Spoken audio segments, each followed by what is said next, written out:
thing, I think everybody in the SPL and Scottish Football Association, because of the publicity and the club put its case forward, saying that it wasn't the Rangers Football Club, it was Craig White who put us in this situation, and that has to be emphasised. Craig White, I'm still at the club, I worked under Craig White, and I have to say that nobody knew he wasn't paying bills.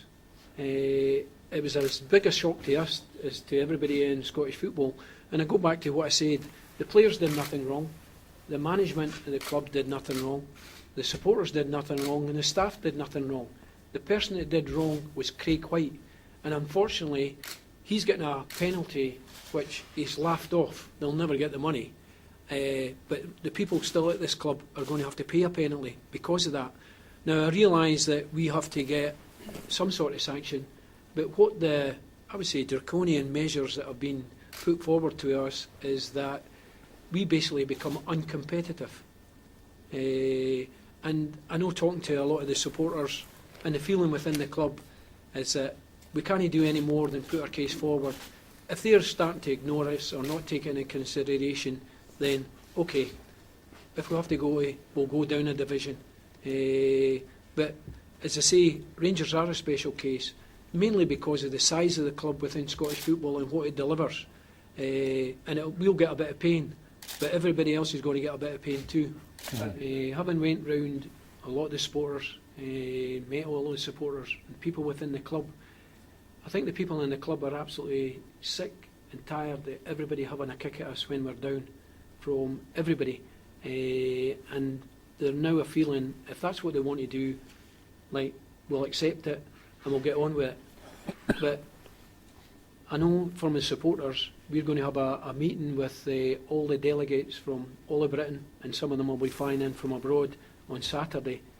And out of that, the supporters will will do sanctions against clubs that what we deem have been unfair to ourselves.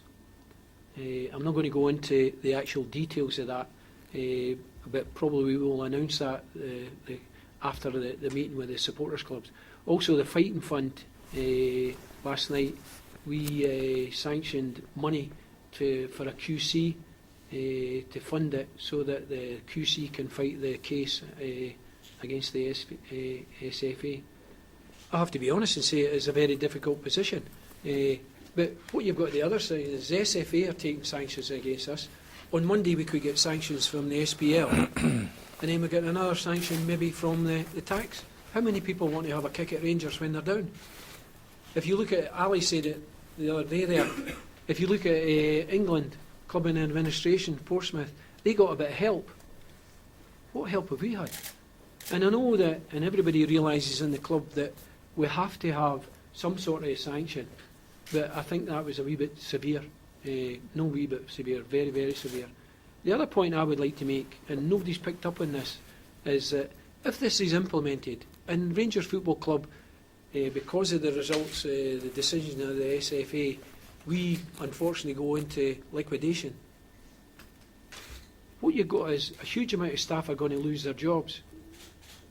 Now, the players made a sacrifice when we first went into administration, and basically that's taken that all out, because the staff is going to lose their jobs. And if they make us uncompetitive, then the staff will still lose their jobs.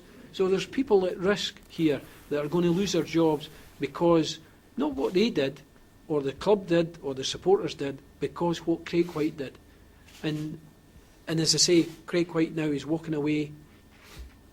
It's not going to hurt him, as he says, and it won't, but it'll hurt us.